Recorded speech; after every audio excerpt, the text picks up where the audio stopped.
without further ado, I'd like to introduce you to the 3 new hosts of The Daily Show, John Hodgman, Jordan Klepper, and Travon. Give it up, people!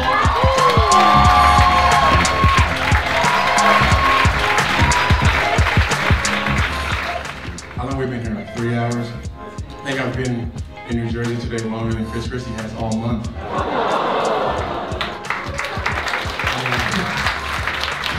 Yeah, I went to a Michigan football game about 3 months ago and I watched 110,000 people boo an 18-year-old kid after he threw an interception. It made me sick to my stomach to see that little so careless with the ball. You know, it's like, I'm not going to tell you the story about how my cat passed away recently. Yeah, I know, right? And when I say my cat passed away, I took it to be professionally poisoned.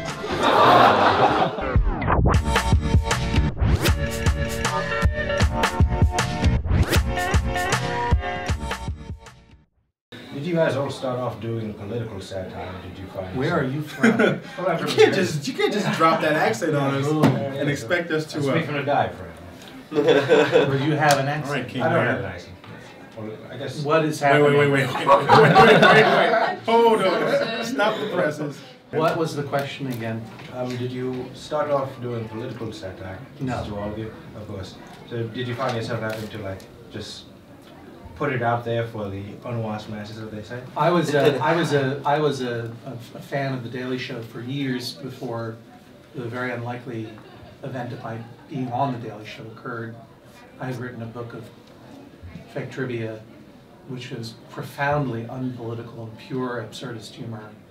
But you know, as a fan of The Daily Show, I loved watching political humor and going through the catharsis that most fans of The Daily Show felt by seeing big issues really tackled with honesty. I got into, as a comedian, I was doing a lot of sketch comedy and improv comedy in Chicago that was satirical and political in most of its function, but also a lot of social satire, dealing with at least social conventions.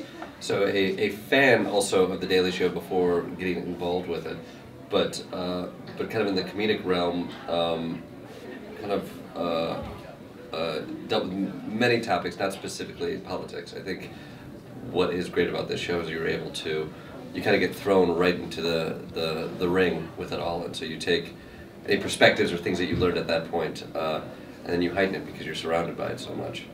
Travon, you possess a very cutting brand of comedy. Thank you. And we would like to ask, would you say that your experience as a person of color and a LGBTQ identifier has allowed you a rather unrepresented angle or viewpoint?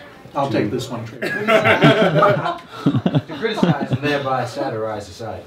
Sure, I think so, because I have experiences that a vast majority of people don't. I mean, especially in this business and in this industry, it's a very limited amount of people of color working on shows like ours and most shows in general. I mean, you either are Shonda Rhimes or Tyler Perry, or the one person of color on a writing staff, and it's unfortunate. I wish there were more, but I feel comfortable surrounded by white people every day.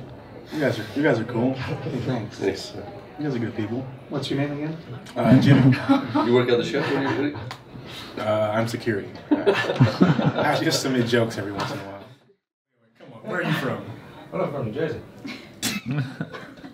New Jersey. Is there New Jersey in England? I think that you guys have to acknowledge that Travon and Jordan and I just destroyed the multi-purpose room of comedy. We don't have time for a lot of head games. Yeah. So you have a beautiful voice. If you don't want to explain, Come on, Radcliffe. yeah, I mean your name is Radcliffe, and Yes, it is. And is this an affectation? Did you grow up with this accent, or is this something you've added on to your? I guess I did grow up as I continued to grow up. So. Where? Yeah. That's the joke, right? All questions are now. Yeah, the laws. Okay. Hold on. You're from New Jersey. Where in New Jersey? So right outside.